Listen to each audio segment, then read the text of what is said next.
may start some stories sometime later in the future, they also price you accordingly. So they let you money fine, but you also pay a commensurate cost for that. Now the other thing I want you to look at is this. You can talk to China and they agree. China, you know, people imagine China is the #1 lender to Kenya. No, that's not true. The Kenyan debt to Kenya, the Chinese debt to Kenya is actually less than 10%. It's only that Chinese debt is usually project finance, which is more expensive, and commercial. So they become more expensive. But there are some other parameters I provoke you to go and check. Out of our CFS, payments of interest rate of 1 trillion, approximately. 750 billion this current financial year. It is now over 800 billion. The one we budgeted was 750. I think it's now hovering around 800 billion by close of the year. But let me use 750. Please get this point. 1 trillion shillings is for payment of interest rate. 750 billion is for domestic debt servicing. So, external debt, we are talking about around 200 billion shillings. There is a point I want to derive there.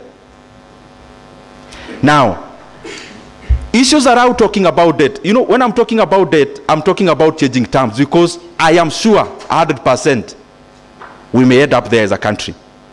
So when you talk about changing terms of debt, you may change externally. Now come now back home. 750 billion is the biggest ticket of payment of interest rate in our country, in our economy. Now, can you start thinking as a Kenyan what that is? Can you imagine a meeting being called by the National Treasury at some point? Like the way we are here, there is a meeting that has been convened. Nimewaita tuongee mambo ya hii deni. Sio kama wa Kenya, lakini wale watu wamekopesha serikali pesa. I want you to start seeing that conversation, what it means. The 750 billion Kenya shillings we are paying domestic interest rate is owed to who? Is owed to banks, is owed to insurance companies, is owed to bond holders, even normal Kenyans. Now, changing terms means what? Are you calling us to increase the yield? What is the likely conversation that is likely to be around there? It's about postponing paying you. That's number one. There can only be two things actually. Postponing paying you, that's number one, or paying you less. Now think about it this way. You are a bank with shareholders expecting you to release results by end of the financial year. Huyo mtu anasema nini akikuita hiyo mkutano, in other words? Those are the things that we need to think about, because the dominant thing we have to think about as a country is debt. And I can guarantee you, we can do all the other things correct. Any small indication that we are not able to service is catastrophic more than any other thing we are doing as a country. I think I leave that there. Mumeshika what I'm trying to say. And you know, they say restructuring is the first chapter of default, because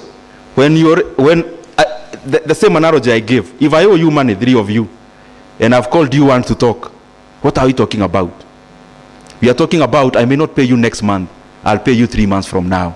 So I'm restructuring. So what if in those 2 months I've not paid you, what have I done? Haven't I defaulted? Now lastly, I want to talk about revenue. There is something called revenue maximizing tax rate. That is a term that should be given a department in the Department of the National Treasury. Revenue maximizing tax rate. You know, many times we confuse that you add tax rate you get more revenue. It is a fallacy. At some point you get to Rafa's curve and it starts descending. That the more you increase, the more you distort economic decisions. So if I was to buy a car, I see you've already paying for my money, so I hold back that expenditure. Holding back that expenditure means even the retro you could have gotten, you'll not get it. That is something I have seen we have also to take very seriously as a country. So that even as we make tax policies and revenue policies, let's look, and it cannot be arbitrary. I mean, you cannot just sit down and say, now tunapeleka hii kodi hapa, you get more money. There has to be some research based on it. There has to be some thorough analysis based on it. There has to be thorough sampling.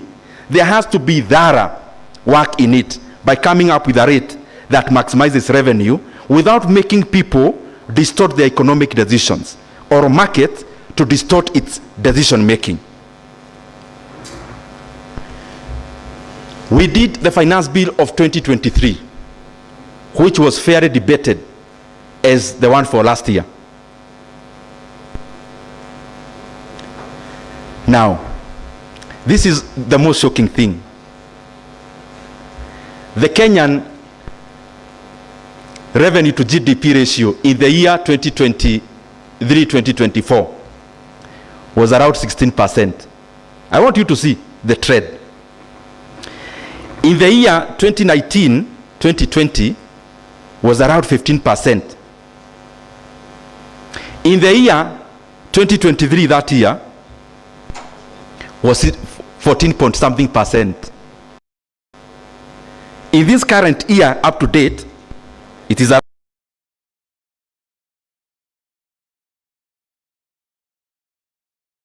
14.7%. Now, when you do robust revenue raising measures in terms of policy, they should come with commensurate revenue from it. Kodi ikiongezewa, for example, pay, there should be commensurate revenue in the basket of revenue from this money you have taxed. Tunashikana hapo. Why is it that even when you raise the rate, then in the basket of money, there is not that money? Why is it that the revenue growth in Kenya never noticed finance bill of 2023? That the graph, if you are given a graph without labeling, you will not pinpoint those 2 years. You will not see them. Because the revenue never changed other than the ordinary changes it usually has. I'm talking about that analysis of revenue maximizing tax rate. Why is it that even when we have a very corrosive, when we have a very debatable policy around tax and it passes, why is it that we cannot see this money in the other side? Possibly this could be the reason. You come, maybe you are earning some money here, the government takes it at the payee level. Napenda kuita unakatia stima kwa transformer. You know, when money is deducted from your payee, ni kama stima imekatiwa kwa transformer. So it actually never reaches your hands. Now when you cut money from the payee level, when you cut money at that level, let's say in my disposable income, you already knock off 8,000 shillings from it. That is the money you are sending your uncle somewhere in Nyamira. That is the money you are sending your auntie somewhere in Kisii. Now, you no longer send them that money. So they no longer buy that sugar they were buying through the transfer you are doing. So you have cut money here at the payee level, but the same money denies you correction at the VAT level. Those are some of the things we have to work around, so that even as we increase taxes, then we are not handicapping the same revenue collection. There is another thing I want to talk about very briefly, which you have to be vigilant as a country. In Nigeria is one of the economies, by the way, which are very good. It has very rich people in terms of, in Africa, you only get black billionaires, majority of them being domiciled in Lagos, Nigeria, out of Nigerian money. Now, Dagote Cement, BOA Cement, They grew around what? You come and put in some duty for imports of the commodities they manufacture, primarily cement by that time. When you put duty on cement, I'm using Nigeria, you end up having a big conglomerate and several of them. Number one, of course, we know Dangote Cement, BOA Cement, there is also Lafarge and the others. So now, you cut off imports. It's a good thing, fine. The question is, for how long? You cutting off meaning you build a wall of tariff. Not necessarily a non-tariff barrier, but a tariff one. So you put in a wall. This wall should incentivize this local production to be efficient so that their products can compete with the global ones. But then you overstay with that policy. So Nigeria, by beginning of this year, had the highest cement prices in Africa. Can you see that oxymoron? The biggest producers had the highest cement prices in Africa and had the highest cement margins almost in the world.